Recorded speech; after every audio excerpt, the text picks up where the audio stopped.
Baik, Assalamualaikum warahmatullahi wabarakatuh. Hari ini kami dari kelompok SMA Negeri Plus Provinsi Riau, Pendidikan Fisika akan menjelaskan mengenai prinsip-prinsip untuk pengembangan kurikulum, yaitu ada prinsip relevansi, ada kontinuitas, efisiensi, efektif, dan juga fleksibilitas. Nah, yang pertama itu prinsip relevansi akan dijelaskan oleh Noni. Kepada Noni, dipersilahkan. Prinsip relevansi. Relevansi memiliki makna sesuai atau serasi. Kurikulum harus relevan dengan perkembangan ilmu pengetahuan dan teknologi. Kurikulum juga harus relevan dengan kebutuhan dan karakteristik siswa. Kurikulum juga harus relevan dengan kondisi sekolah. Ada dua faktor yang mempengaruhi prinsip relevansi dalam pengembangan kurikulum. Yang pertama adalah faktor internal, yaitu relevansi antara komponen kurikulum. Ada tujuan, bahan, strategi, evaluasi, dan organisasi. Faktor yang kedua adalah faktor eksternal. Relevansinya dengan tuntutan sains dan teknologi yang dinamakan relevansi epistemologis. Relevansi dengan tuntutan dan potensi siswa yang disebut relevansi psikologis. Dan yang ketiga, relevansi dengan tuntutan dan kebutuhan pengembangan masyarakat yang disebut relevansi sosiologis. Prinsip relevansi kurikulum di sekolah. Yang pertama, guru menyesuaikan kurikulum dengan kebutuhan siswa dan dunia nyata. Seorang guru dapat memastikan bahwa kurikulum yang disampaikan sesuai dengan kebutuhan siswa dan dapat diterapkan dalam kehidupan nyata. Yang kedua, guru harus menyajikan materi secara kontekstual. Seorang guru dapat menyajikan materi pelajaran dalam konteks situasi nyata atau konteks yang relevan dengan kehidupan siswa. Yang ketiga, menerapkan pembelajaran berbasis masalah. Guru dapat menggunakan pendekatan pembelajaran berbasis masalah, di mana siswa diajak untuk memecahkan masalah yang relevan dengan kehidupan mereka. Dan yang terakhir, menggunakan teknologi dalam pembelajaran. Guru dapat menggunakan teknologi untuk menyajikan materi pelajaran yang relevan dengan kebutuhan siswa. Tampak pada gambar, siswa menggunakan komputer dan ada percobaan dengan menggunakan pad. Baiklah, untuk selanjutnya tentang prinsip fleksibilitas kurikulum akan saya jelaskan.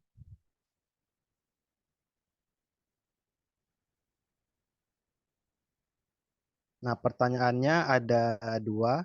Yang pertama itu jelaskan secara rinci tentang prinsip fleksibilitas dan contoh implementasi dalam pembelajaran.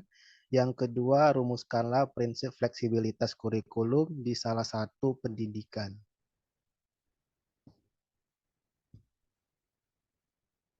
Nah, kurikulum bersifat fleksibel, artinya kurikulum itu dapat dikembangkan dan diimplementasikan dengan melakukan penyesuaian berdasarkan situasi, kondisi, waktu yang selalu berkembang, serta kemampuan dan latar belakang siswa ataupun sekolah.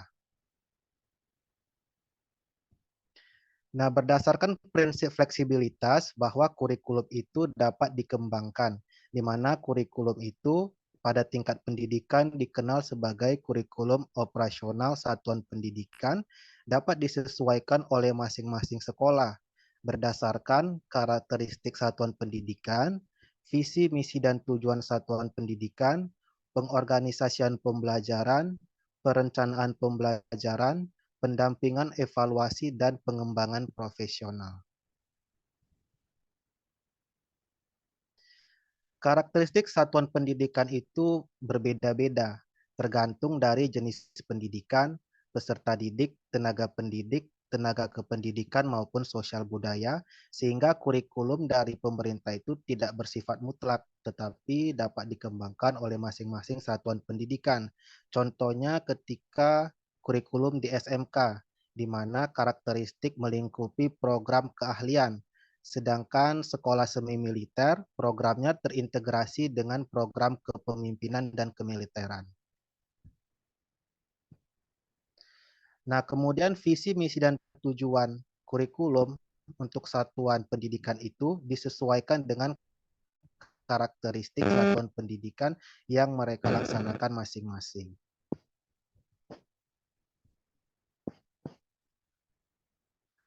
Kemudian pengorganisasian pembelajaran, di mana pengorganisasian pembelajaran ada 3 bagian utama. Yang pertama, intrakurikuler. Intrakurikuler ini berisi muatan pelajaran dan muatan tambahan yang dapat dipilih sekolah, di mana muatan tambahan atau muatan lokal ini sesuai dengan keinginan sekolah, baik berdasarkan karakteristik ataupun di mana sekolah tersebut berada. Misalnya muatan lokal budaya Melayu itu dilaksanakan di sekolah yang berada di Riau, atau misalnya muatan lokal bahasa Sunda untuk di daerah yang lebih banyak masyarakat Sundanya, misalnya di Jawa. Kemudian juga proyek penguatan profil pelajar Pancasila, di mana pemerintah menetapkan 8 tema, tetapi sekolah itu diberikan kebebasan untuk memilih beberapa tema saja yang dikembangkan sesuai dengan kemampuan sekolah dan karakteristik sekolahnya. Kemudian ekstrakurikuler juga, di mana setiap sekolah itu tidak memiliki atau memiliki ekstrakurikuler yang berbeda-beda, tidak sama. Itu sesuai dengan kemampuan sekolahnya ataupun karakteristik satuan pendidikannya. Misalnya saja di suatu sekolah ada yang ekskulnya basket, tari, paduan suara, olimpiade, English club, futsal, dan lainnya. Kemudian rencana pelaksanaan pembelajaran untuk satuan pendidikan, di mana itu dapat dikembangkan secara fleksibel, di mana capaian pembelajaran atau KD itu ditetapkan oleh pemerintah.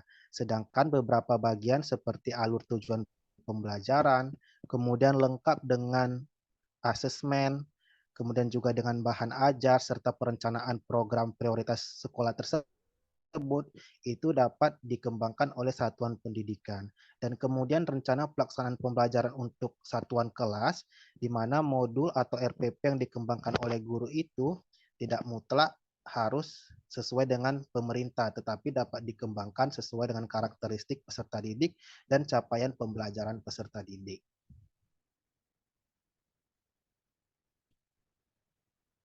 Contoh implementasi prinsip fleksibilitas dalam kurikulum operasional satuan pendidikan, misalnya SMA plus Bina Bangsa itu memilih mata pelajaran budaya Melayu sebagai mata pelajaran muatan lokal dikarenakan berada di Riau.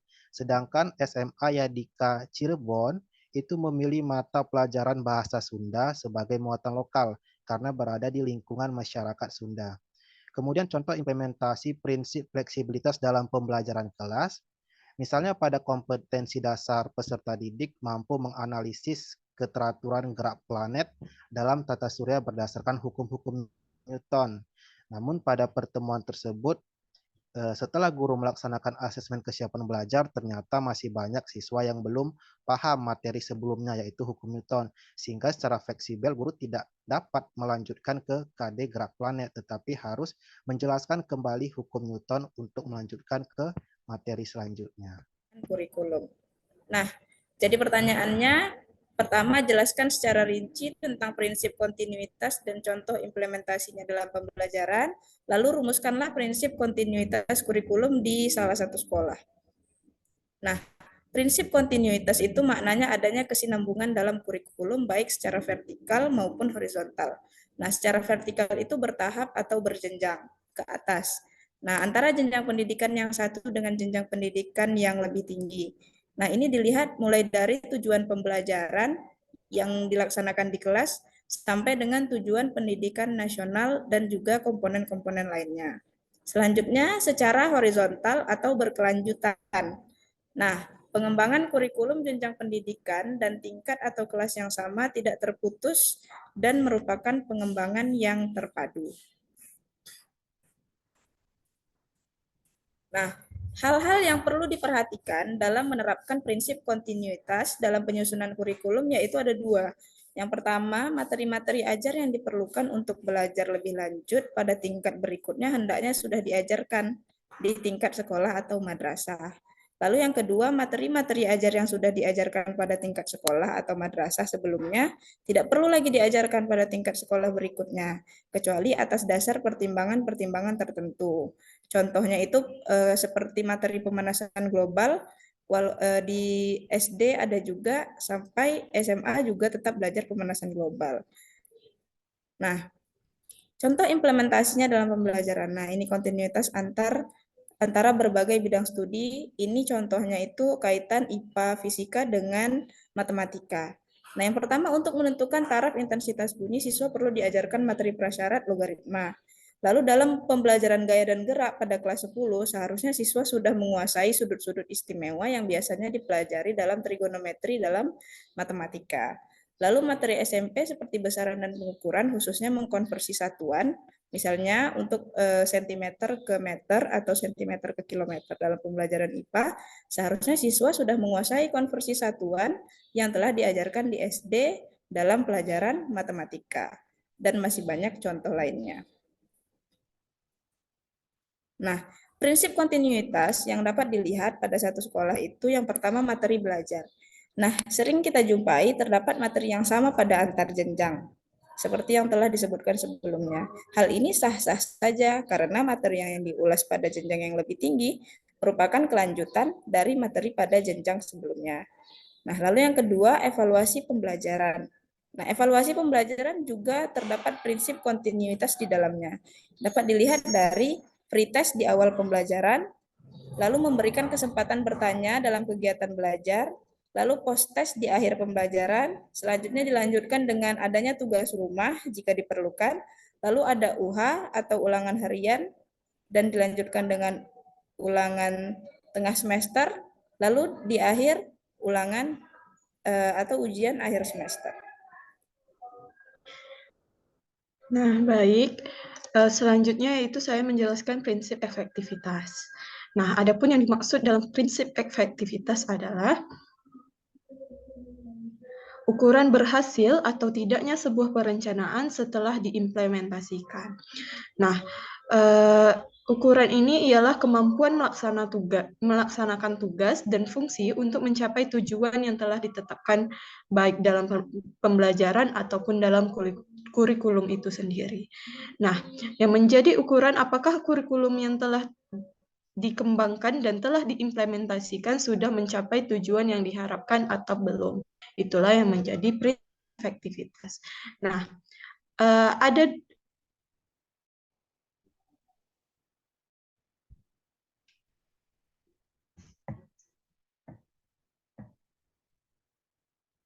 selanjutnya. Ada dua aspek yang menentukan apakah efektivitas pengembangan kurikulum itu berhasil atau tidak. Nah, efektivitas pengembangan kurikulum ini ditentukan oleh dua aspek, yaitu efektivitas mengajar dan efektivitas belajar siswa. Efektivitas mengajar adalah kemampuan guru dalam mengajar menggunakan perangkat pembelajaran yang sudah dikembangkan, yaitu RPP atau pada kurikulum merdeka yaitu modul ajar. Adapun ada 8 indikator efektivitas pembelajaran yang bergantung kepada cara mengajar guru, yaitu yang pertama adalah keterampilan membuka dan menutup pembelajaran, 2 keterampilan menjelaskan, ketiga keterampilan bertanya, keempat keterampilan memberi penguatan, kelima keterampilan mengadakan variasi, keenam keterampilan membimbing diskusi dan kelompok kecil, 7 adalah keterampilan mengolah kelas, ke-8 adalah keterampilan mengajar kelompok kecil dan perorangan. Nah, itu cara mengajar guru ini akan menentukan apakah efektivitas pembelajaran itu berhasil atau tidak. Nah, apa yang terjadi jika RPP yang sudah dikembangkan dengan baik dengan baik diajarkan dengan tidak optimal. Maka yang terjadi adalah pembelajaran yang dilakukan tidak efektif. Nah, efektivitas juga bergantung terhadap efektivitas belajar siswa. Nah, kurikulum yang dikembangkan tadi dapat mencapai tujuan-tujuan pembelajaran dan perubahan-perubahan yang dialami oleh siswa. Nah, ada 5 indikator efektivitas belajar siswa, yaitu sikap, yang kedua kemampuan memahami instruksi yang diberikan oleh guru, kegigihan, peluang, kualitas instruksi, dan ketuntasan belajar siswa. Nah, selanjutnya, contoh implementasi efektivitas pengembangan kurikulum di sekolah. Nah, di sini saya memberikan contoh, ada seorang guru fisika yang menggunakan model pembelajaran dan LKPD berbasis Project Based Learning atau PJBL. Jadi, kurikulum yang dikembangkan itu, guru mengembangkan kurikulum dengan membuat RPP dengan model pembelajaran dan LKPD yang berbasis dengan PJBL. Hal ini dilakukan untuk menjelaskan konsep hukum kekekalan momentum pada proses peluncuran roket. Guru membagi peserta didik dalam kelompok-kelompok dan membuat prototipe roket dari bahan botol plastik yang diisi dengan air dan didesain semenarik mungkin untuk melatih kemampuan dan kreativitas siswa. Guru melakukan observasi dan mendapatkan setiap peserta didik menunjukkan kerjasama dan kreativitas yang baik. Melalui proyek tersebut, peserta didik juga diminta menjelaskan konsep hukum kekekalan momentum. Setelah melakukan kegiatan proyek dan pemahaman materi, guru melaksanakan asesmen formatif berupa kuis di akhir pembelajaran.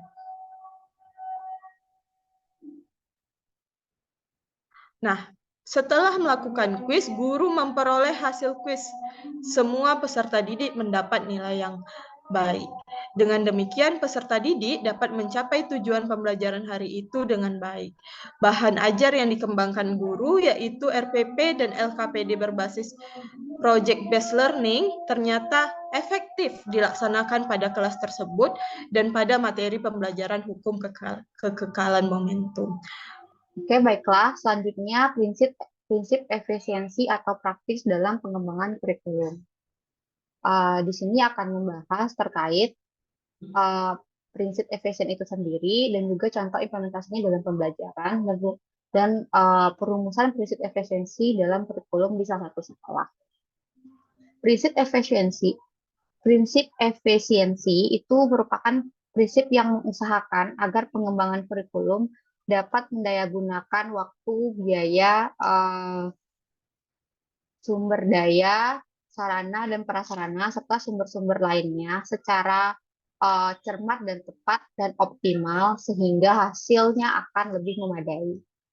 Kurikulum juga dikembangkan dengan perhatikan aplikabilitas di lapangan dan juga kurikulum diterapkan dalam praktek pendidikan sesuai dengan situasi dan kondisi tertentu. Selanjutnya mengenai implementasi dalam pembelajaran. Guru-guru bisa menggunakan platform online untuk membagikan media pembelajaran seperti LMS, Moodle, Google Classroom, dan sebagainya untuk memudahkan siswa mengakses materi pembelajaran dari manapun tanpa harus ke sekolah. Kemudian dana dan fasilitas. Jadi mengurangi penggunaan fasilitas yang berlebihan atau kurang sesuai guna mengurangi pemborosan. Kemudian penggunaan proyektor ketika dalam kelas. Untuk menampilkan video pembelajaran yang interaktif, guru dapat memilih pilihan menggunakan proyektor dan juga di sana juga bisa menampilkan bahan ajar yang menarik. Sedangkan prinsip efisiensi kurikulum di salah satu sekolah, contohnya adalah penggunaan elektronik. Ini seperti adanya lab komputer, dan komputer ini digunakan untuk ujian di sekolah dengan memanfaatkan aplikasi penunjang tes, sehingga ini akan menghemat waktu untuk guru dalam memeriksa hasil tes siswa, juga menghemat dalam biaya penyediaan kertas ulangan dan jawaban ulangan. Kemudian penggunaan alat peraga. Selain alat peraga yang sudah tersedia di sekolah, tanpa harus membeli yang baru, guru juga bisa memanfaatkan alat peraga yang ada versi virtualnya. Di sini guru juga dapat membuat alat peraga sendiri, contohnya seperti ayunan bandul matematis, yang dimana alat peraganya dibuat dengan memperhatikan sifat ramah lingkungan serta bahan yang ada di sekitar. Contoh dari pengefisiensian kurikulum adalah ketika terjadinya pandemi pada tahun 2021, di mana sudah ada sebelumnya kurikulum K13, cuman karena melihat efisiensi di mana peserta didik tidak dapat datang ke sekolah dan waktu yang terbatas untuk guru memberikan materi kepada siswa, maka muncullah kurikulum darurat atau K13 yang disederhanakan. Kemudian untuk pengembangan selanjutnya, pemerintah pun mengeluarkan kurikulum prototipe yang disempurnakan menjadi kurikulum merdeka yang memangkas beberapa bab yang terdapat di kurikulum 13 sehingga menjadi efisien. Kesimpulannya adalah dalam pengembangan kurikulum itu memiliki tingkat efisiensi yang tinggi apabila sarana, biaya yang minimal, dan waktu yang terbatas dapat memperoleh hasil yang maksimal. Terima kasih, sekian dari saya kembalikan ke moderator.